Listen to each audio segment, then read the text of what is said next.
What's up, y'all? I had a real shitty day, and I'm waiting for a bunch of shit to render. So I figured I'd do a little vlog about an album that's gotten me through a lot of really shitty days. It's My Beautiful Dark Twisted Fantasy by Kanye West, one of my favorite albums of all time. Which I know is funny because I've made a video about how much I despised his new album, The Life of Pablo. But we're not going to talk about that. We're just going to focus on My Beautiful Dark Twisted Fantasy. Unfortunately, I don't own a physical copy of it because it's kind of expensive, and I find it harder to justify buying stuff from people who I know are obscenely rich, even if Kanye is now supposedly in like a ton of debt or whatever. But I try to buy more stuff from artists who who I feel like need it. But My Beautiful Dark Twisted Fantasy has been a really important album for me for the last almost 3 years. I didn't like it at first when I first heard it, and I think this is of the albums that I love, this is one that I don't listen to as much. It's really more of a circumstantial album, because a lot of it's very long. A lot of it isn't that palatable to just casually listen to. It's not the kind of thing you can just kind of throw on. It's very abrasive, it's very loud, it's very ugly. It has long passages of weird shit. There's parts where there's like voicemail skits for 3 minutes in the middle of a song, a 5-minute vocoder solo from Kanye in the song Runaway. There's like songs that go on a little bit too long, or are recorded weirdly, like Gorgeous, which is like 6 minutes, very repetitive, and Kanye's sounds like he was rapping into a phone. But all of those things artistically make perfect sense on the album, and when you're in the right mindset, then I think all of it completely clicks and works. And to me, the right mindset is I feel like absolute garbage. I'm drunk out of my mind, and my life is falling apart. That is the vibe of My Beautiful Dark Twisted Fantasy. I gotta talk about the first time that I got into it, because I hadn't really liked it, and then it was New Year's Eve, 2014, or New Year's Day 2014, rather. Like, I'd been drinking all night on New Year's Eve, and at the time I was in a long-distance relationship, and I was talking to my girlfriend over Skype. We were both drinking. We were fucking wasted. She gets to the point of, like, she's lost it. She starts crying and shit, starts, like, throwing up and stuff, and then disappears off of Skype. My other friends who are at my house are also all fucked up. They start getting into, like, all emotional and shit. One of my friends passes out on my floor. My girlfriend's mom, who I've never spoken to at all except this one instance, messages me on Facebook like, oh my god, she was crying. She called me and she was crying and throwing up everywhere, and can you get a hold of her? And I'm like, I can't get a hold of her, and I'm like now freaking out because I'm like, oh my god, my girlfriend's fucking dead or something, and like, it's just, everything had gone to shit, and I'm too drunk to deal with it. And so, and I can't do anything. I'm just thinking about how shitty it is that I'm in this long-distance relationship. I can't do anything about a situation like this. It was just miserable. Miserable night. And I put on My Beautiful Dark Twisted Fantasy, and everything just clicked. That album felt like it was describing what was going on in that moment. Because the album is really about being so overwhelmed with your life and trying to think about all the different things going on at once, and just not being able to deal with it, trying to drink your way out of it, or just brave your way through it, and just not knowing what to do. I think the linchpin of this album is the final track, Lost in the World. While I would want to build up to it, I think talking about it first will sort of give you an idea of what I think this whole album's about. In a way, analyzing this song is analyzing the whole album. So if you get bored of this video after I talk about this, then you can probably skip the rest. But Lost in the World is a song that is this very sorrowful. It starts with this Bon Iver sample of him singing, I'm up in the woods, I'm lost in my mind, I'm building a still to slow down the time. And then eventually Kanye, and Bon Iver sing like a slightly altered version where they're saying, I'm lost in the world, I'm down on my mind, I'm new in the city, but I'm down for the night. And Lost in the World, basically, that's what this album's about. It's about being so overwhelmed with everything happening, and with your own life, and with your own mind, that you just feel lost. And you're not sure what's going on. And in this song, Kanye sort of goes through this verse where he just keeps saying, you're my angel, you're my devil, you're my lie, you're my truth. He's basically doing all these opposites. And this dichotomy, like, defines the album. It's all about high and low points put together. Every song is like a beautiful, verdant, explosive beat paired with disgusting bass, filthy lyrics. It's always about these high and low points. There's a great lyric from Pusha T on the song Runaway where he says, I'm just young, rich, and tasteless. And that's kind of the whole attitude of this album, is just, I have everything and I don't know what to do with it. And everything's fucked up in my life. And after Kanye raps through all these bars about, all these opposites, all these conflicting feelings he has, he finally says, fed up with the plastic life or something like that. Let's get out of this fake-ass party, turn this into a classic night. And that's sort of the resolution this album has. What it's all working towards is fighting these conflicting feelings and then eventually just saying, fuck it, I'm just gonna enjoy myself. I'm gonna enjoy my life. I'm gonna enjoy this party, and we're just gonna break out of all this misery. That whole song has this like climbing action of like trying to bust out of the world, bust out of this, it ends with him singing, run for your life, just run and never stop running. It's the only way to escape this psychotic world that you're living in. And so, to reverse engineer and go back, the opening track, Dark Fantasy, sort of introduces us to Kanye and who he is and where he comes from. He raps about how, he's from Chicago. He fantasized about this life back in Chicago. This high life that he's living now. All these riches he would have. Everything he wanted out of life. He has it now.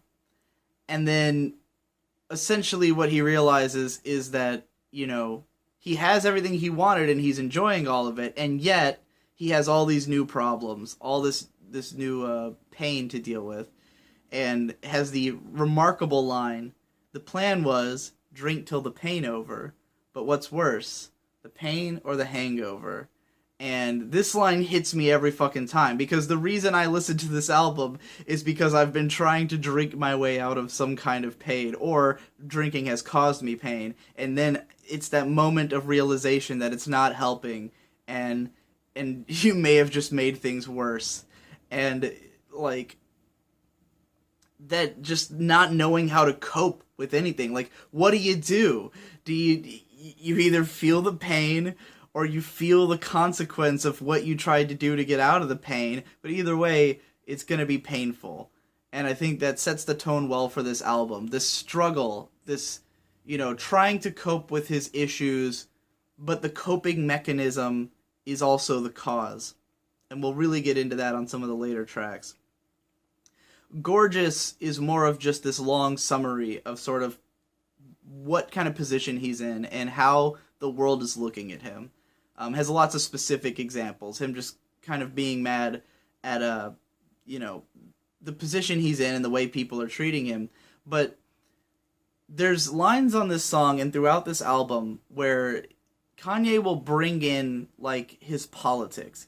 He'll talk about how, he's always been talking about how he hates the school system, how the schools are broken, and, he's asking like, "Hey teacher, how do you respond to students in this song?" And then in Power he sings like, the system's broken, the schools are closed, the prison's open, and stuff like that. And he's always bringing up the prisons and the school systems, like these problems that he sees in our society that are so much bigger than him and bigger than his issues, that it's like, I feel like thinking about these things breaks him. And I know that feeling because I feel the same way. Like, a big part of what makes it difficult for me to like be empathetic and sympathetic towards the world around me, and to like try to make things better, and to try to not just think about myself, is that thinking about the world and what's going wrong with it is overwhelmingly terrible. Like, once you start seeing how fundamentally broken society is, it's really hard to deal with it, like mentally, to even bother fighting against the seemingly impossible tide. And obviously for Kanye, the two things that are the biggest problems for him are feeling like schools aren't doing anything for people, that we're raising generations of people who don't know how to emerge into the world. He's had a long-standing problem with college, going back through all his albums, and just how broken race relations are in our country, especially, he's a black guy and he sings a lot about like the racism and prejudices of the system, and especially the prison system, and how it treats black people. And there's like a line where he says, "I treat cash the way the government treats AIDS. I won't stop till all my niggas get it."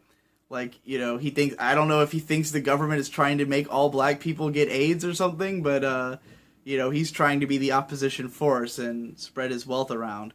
So there's a lot of these interesting like political hangups he has that all sort of bring more weight on his shoulders. Like, every time he escapes his own problems, he just has to face the problems of the world, which are even more overwhelming and painful.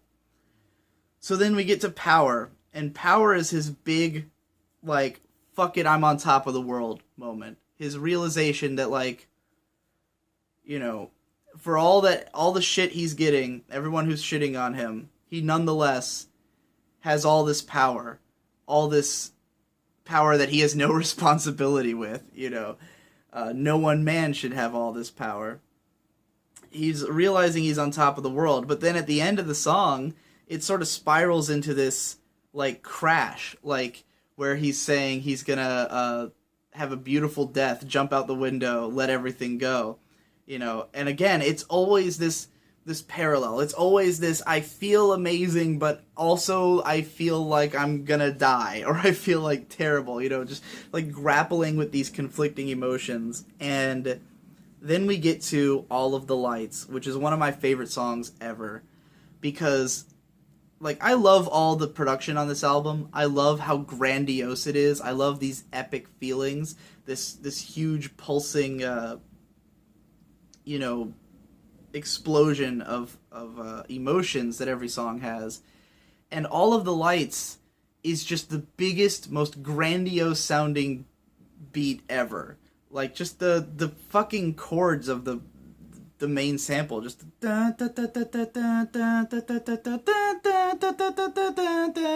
it sounds like all of the lights beaming on you, and the enormity of the phrase all of the lights. And the reason for the light imagery is he's saying, turn on all the lights, I want you to see this. And all the lyrics are about just everything going wrong in his life, about how he's fucked everything up, and he's saying, like, he's not going to hide any of it. Turn on all the lights. I want you to see everything. I want you to see all the shit I'm going through. Just turn it all on. Show the world what a terrible fuck up I am. Show them all what a bad person I am, And then you get, like, Rihanna in her verse, saying, I also was about, she says, like, unemployment line, credit card decline. Did I not mention I was about to lose my mind, and also was about to do that line? Can't complain, we going all the way this time. Like, saying, I'm spilling everything. I'm telling you that I was on the verge of cocaine use, and, like, this is what it means to have all the lights shown on you, is that you go all the way, you show everything. And the song really feels that way. It feels like bearing it all, just fucking tearing your chest open and showing your fucking soul to the world. Just these unbelievably epic instrumentation that I adore. And I think all of that, all the epicness of it, is direly important to this album, because you have to understand the nature of celebrity. And for me, what makes this particular album, like what made it click with me at this time in my life that I discovered it, was that it was at a time when I started achieving this sort of internet fame. You know, obviously nowhere near the scale of Kanye West, but I think that what's hard to understand if you don't have it is the amount of difference between, like, to use an example of drama I'm going through right now. There's a Reddit board called R Anime, the anime Reddit board, where I am, like, widely criticized there all the time. A lot of people have weird ideas about me and who I am and how I handle my work and everything. And I get discussed on there and talked about, and I can't comment on there because I've been banned for over a year, almost over 2 years almost. So there's like this whole culture of how they think about me there. Now, imagine like back when you were in school, when you had like a rumor spread about you, when people believed a thing about you that wasn't true, and there was nothing you could do to convince them that it wasn't. Most people find that devastating to happen in school, but in that case, it's really just like a handful of people. Now imagine that amplified up to whole communities that have opinions about you that you can't control, that you can see, that you know are happening. It's just a matter of scope. Like, there's a difference in scale there, that like those emotions grow bigger with the more people who feel that way. And for someone like Kanye West, the entire country has an opinion of him. He's always in the news. Everything he does is reported on. Everyone has an opinion. I've heard several people in real life say, I fucking hate that guy, on the basis of just things they know about him from the news, which is all out of context, all out of his control, all stuff he can't, say anything about, because who's gonna listen to him, Unless you're a fan, unless you're listening to his albums and hearing what he's presenting about himself, it's hard to know. But so I get that feeling, and I get why he would want it to be amplified so much, because it's like, this is how big the emotions are for him. It's on this grand scale. He does have all that power. He is a massive personality. He's someone who I would wager that less than 1/100th of the people who know who Kanye West is even listen to his music. He is so widely known, and his reputation precedes him so far, that there's no other way to present these emotions than with this level of grandiosity. And so, from there we go into Monster, which is just a song of him just kind of embracing his, like, just saying, yeah, I'm a fucking monster. It's all true. Everything you've said about me, it's all fucking true. I'm a beast, He brings on Jay-Z and Nicki Minaj. I think Kanye and Jay-Z's verses on this song are fucking terrible. They're both really corny and bad. The beat's great, and Nicki Minaj's verse is unbelievably badass. On just like a technical and fun character level, it's just a really cool standalone verse that is like delivered perfectly. It's awesome. Doesn't really have much to do with the themes of the album. It's just a great fucking verse. So then we get into So Appalled. And this is one that I don't think I really like this song normally, but when I'm in the mood, it's perfect, because this is a song about the fame, but it's sort of a fuck you to everyone having those opinions about them. And Jay-Z's verse on here is my favorite, because it's all about this, like, this way that when you get famous, without you even really doing anything, your reputation transforms. He talks about going from the favorite to the most hated, and You know, how there's all these people who he made millionaires. Well, that was actually in Monster, they said that line. But there's all these people that he brought up who now hate him. And all these people who, you know, like have forgotten what he did for rap and for the industry, and now just view him as this character and this like a pop culture symbol, as opposed to, you know, what he is and what he's done. And he's just expressing this frustration with it, and I fucking love it. Because for me, there was this moment when I truly related to that song where, you know, as most of you probably know, I used to be an MLP analyst, and I sort of created this community of MLP analysis. Like, I became really big on the back of it.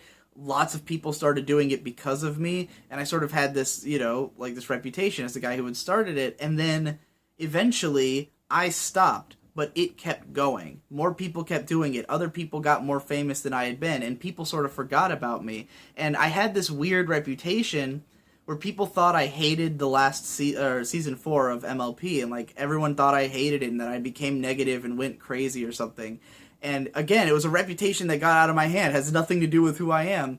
But then there was this time where like my channel had gone down. This was like over a year after I'd stopped doing MLP analysis, and they posted about it on this big pony website called Equestria Daily, and there was just this whole thread of people just shitting on me. Just everyone going, oh, well, fuck that guy, he got negative about blah, blah, blah, and you know, I like the real analyst people and all this stuff. And I was just like, I created the analysis thing. You know, I was the original guy. All these people you guys love, they all started because of me. I gave some of them their careers. You know, I'm the one who first promoted them, who made it so they have an audience now, and this is how I'm now treated in this community, you know? So it was like every single line of Jay-Z's verse in So Appalled was exactly how I felt at that moment. It was just like looking at this thing and being like, how dare you, to some extent, you know? Like, how dare you treat me this way when I created all this? And I know it's like it sounds really arrogant to say that, but like, if you've been through that kind of situation, the level of insult, and again, it's a matter of scale, where there's hundreds of comments like this, and I'm looking at them, and these are comments about me, but completely misunderstanding who I am, and completely misrepresenting my own opinions, and my own thoughts, and my own place in culture, and I'm reading this like, holy shit, this is what people think I am, you know? Imagine being Jay-Z or Kanye West, and having it on such a higher scale. It's gotta be crazy, you know? Like, I'm never surprised that Kanye West has gone insane. Like, of course he's gone insane. Anyone would go insane in that position, I think. You know, and for someone like him, who just can't help himself. Like, he doesn't know how to be anything other than himself. He really, like, over the course of this album and everything he said in his other albums, you really get the sense that, like, if there's a way for him to be whatever people want him to be, he doesn't know what it is, you know? I love his fucking rant about Wreck-It Ralph, where there's like this interview clip of him yelling, "It's in my code! It's in my code!" Like, that he's just like Vanellope Von Cruz, and he's, tell me they don't look at me like I'm the fucking glitch, it's what he says. It's an amazing fucking interview clip, because it's so crazy but so genuine, where you could tell he really felt this strong connection to this scene in Wreck-It Ralph, because they do people look at him like he's the fucking glitch, and the things he does are in his code. Like, I get it. It's a great interview clip. After Devil in a New Dress, after So Appalled is Devil in a New Dress, which is, again, this is where we get into the part of the album where each song is usually, like, the whole concept of this sort of half of the album is very pretty beats, very vulgar lyrics. Like, just sort of shining lights on all his shame and all his pain. This half of the album also deals more with relationships, and just, you know, at the time that he recorded this, he was in the middle of a strained relationship that was kind of falling apart. he was, cheating on his girlfriend and just like having a fallout with the entire country, essentially. And this is just the part where he's just dumping it all out there and like admitting to being an asshole and just being like what the like what do I do about it? There's a great line, I think it's in this song, where he orders the jerk chicken and the girl says, "You are what you eat," and he's like, I always loved that sense of humor, but tonight you should have seen how quiet the room was. Just like, it's like he, on some level, appreciates that he's an asshole, and he also finds it funny, and he also appreciates people ragging on him, but at the same time, look at what it actually is in culture. Look at how many people aren't in on the joke and just hate him, and are just like, you are the jerk, It's such a weird conundrum to deal with that kind of thing. And moving on from that, we get Runaway, which is just this 9-minute dragged out fucking. This is the low point emotionally of the album. This is the moment where it's just like dragged out. Fuck it, I'm the bad guy, in like an emotional way where even he's upset, where it's not, this is like the most fragile song, where the other songs are more like, yeah, fuck it, I'm the bad guy. This is the one where he finally just like bottoms out and is like, fuck, what have I done? It's like, he's clearly upset about the way that he's fucked up these relationships. And he presents it, of course, in the most vulgar, hilarious way. Find pictures in my email. I sent this bitch a picture of my dick. I don't know what it is with females, but I'm not too good at that shit. It's hilarious and stupid and vulgar and wrong, but at the same time, it's such a real emotion. It's so obviously, like, he just doesn't know. He doesn't know how to deal with women. He doesn't know what to do. And he can't figure it out. So he has a toast for the douchebags, a toast for the assholes, a toast for the scumbags. It's amazing. It's an amazing chorus for this song, an amazing idea. This toast for all the worst people, The music video for the song is fucking insane. It's like a 30-minute short film. That's like definitely mesmerizing. And then he's got Pusha T on there, and his verse is like even more of like his is like, fuck it, I'm the bad guy, but what are you gonna do about it? Like, it's him like talking to a girlfriend and just being like essentially he's saying, yeah, I cheated on you, but what are you gonna do? Like, pretend you're not in it for the money? Like, he's saying like all the stuff he's got for this woman, like all the things he's done for her, and it's like, I know this is why you're here. You're with me because I'm a rich, tasteless fuck, so are you surprised that this is how I've treated you, It's so wrong, but so just honest and fucking, this is what it is. It is what it is, Kanye then launches into a 5-minute vocoder solo where he's just making sounds into a fucking thing. It's nuts. And if you feel terrible, if you feel at your low, this song will wreck you.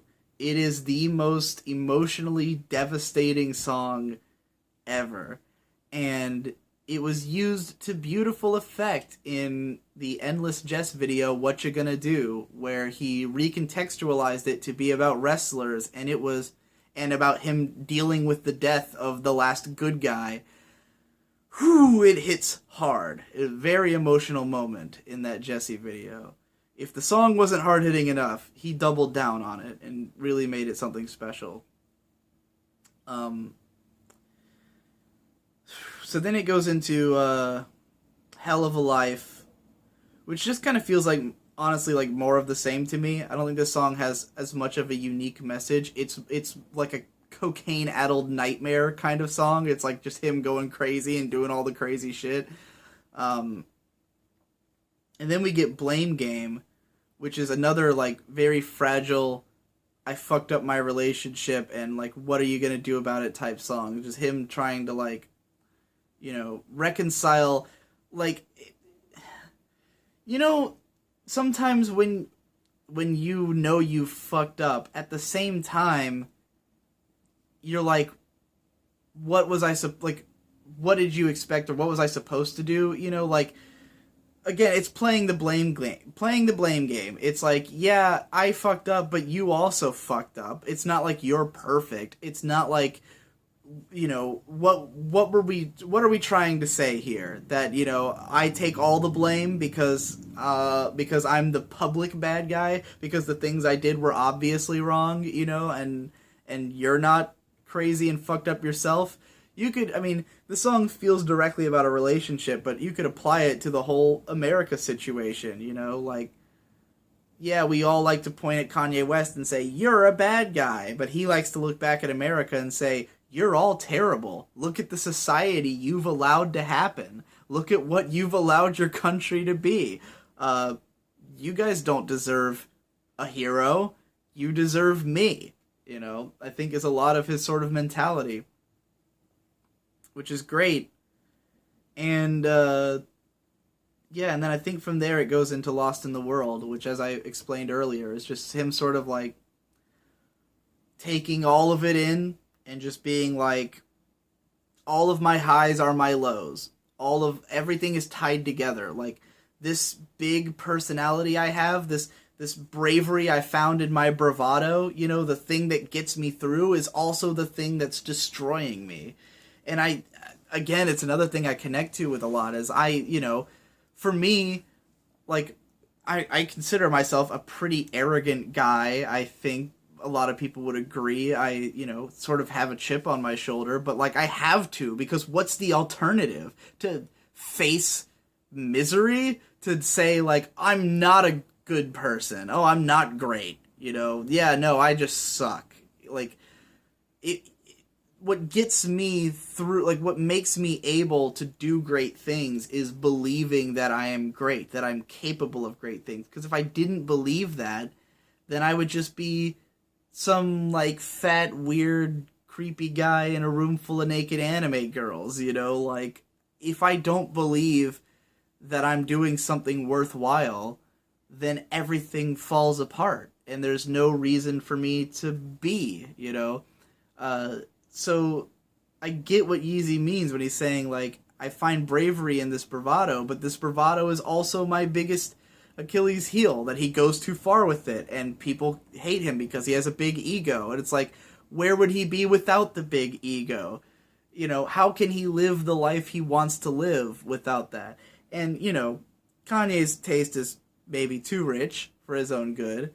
But, like, even for me, like, I don't like being famous. I obviously can't. Like, there's some people who can do it. I think there's some people out there who just don't give a fuck what people think about them or what people say about them. I'm not that guy. I'm like Eminem. When I see people talk shit about me all the time, I can't pretend like I'm unfazed and none of it matters. It's like, no, I feel something, But at the same time, I can't afford not to be famous, because the kind of work I do, in order for it to make money, it needs to have a lot of people watching it. And if a lot of people watch it, a lot of people are going to have opinions about it, and they're going to share those opinions openly, Like, in order to be a creative, you kind of have to invite yourself to be hated by people randomly for no fucking reason. Or at least reasons that don't actually make sense and have nothing to do with you, So, like, I get why Kanye's having to deal with this. It's like, normal people don't get shat on for everything they say and do. Normal people who work a 9 to 5 at a desk can occasionally say something stupid or do something wrong, and no one cares, because no one expects them to be icons, to be smart, to always be on top of their game, to be good people, to be these, like, yeah, I make humanity look good. It's like, but once you're famous, every little thing you do makes you a villain, Kanye's done some dumb, embarrassing shit on a very big stage. if he did it, if he was just some guy who got drunk in a bar and said the same stuff, it wouldn't be on the news. You know, he wouldn't have people calling him with hate mail or you know, telling him he's a terrible person. Complete strangers saying, I hate that guy about him, you know. So, yeah, that's why it's like, you know, he needs the fame, he needs the ego. It's what gets him where he wants to be, but it also invites this other side, this devil to his angel. And the only way through it is to run for your life, and try to survive. And I love that this album ends, I don't know if this is on every version of the album, but it ends with the song See Me Now, which is a 6-minute song featuring Beyonce that is totally different from the entire vibe of the album. Like, the whole thing is this, you know, this dark, epic, scary, like, sad, intense, beautiful album. And then the last track is just this fun, feel-good, old-school Kanye, soul samples, you know, like, good old time, celebratory song just about him being like, yeah, I'm on top. Everything's cool. I know you see me now, right now. He's got Beyonce. He's laughing through his ad-libs and stuff, just having a good time. And it's a great finisher because if you listen to this album, the emotional weight of it is so crushing that to then get this song and just be like, okay, everything's okay now. You know, sometimes things are okay. And it's kind of like Kanye, you know, it's his bounce back after that whole album of depressing fucking bullshit to then be able to say, yeah, but at the end of the day, I feel good. I'm on top. You know, I've gotten over it. I can move on. You know, which is important for me because, like, I always need that. You know, you need that moment of like, all right, I've dealt with it. I've faced the pain for today, but let's remind ourselves that that we're doing this all for a reason because it's getting us what we want. You know, as much as I can get pissed off at commenters and Redditors for shitting on me, at the end of the day, I can look at my bank account and go, I feel pretty happy about that, you know? I feel pretty happy about the fact I can go out and eat whatever I want and, you know, that's all I do. All I do is eat. I was going to try to make it sound like I do all kinds of other things with that money, but I just eat. So yeah. And all of that was mostly talking about the themes and concept of this album, which is, you know, almost rare for me, because again, like, even though I do musically love a lot of the songs on here, I would say Power and All of the Lights especially, is musically beautiful. And Lost in the World is another one that I absolutely adore, you know, the beat on that. But, like, there are songs on here that, like, in terms of listening, I don't even really like that much. You know, Gorgeous or Hell of a Life. I don't know, a lot of it I do like, but there's just a lot of stuff on here that I wouldn't normally sit through. The whole ending skit on Blame Game or the vocoder solo, that's the kind of shit that, like, when you try to have this album on in the background, you're just like, oh god, I can't skip, you know. But it's not really for that. It's one of the rare albums that I really like for its themes and for its emotions and for, like, being in that mindset of my fucking life is falling apart and I need something to relate to, something to grab onto, something that will help me to contextualize these things I'm feeling and realize that other people feel the same, you know.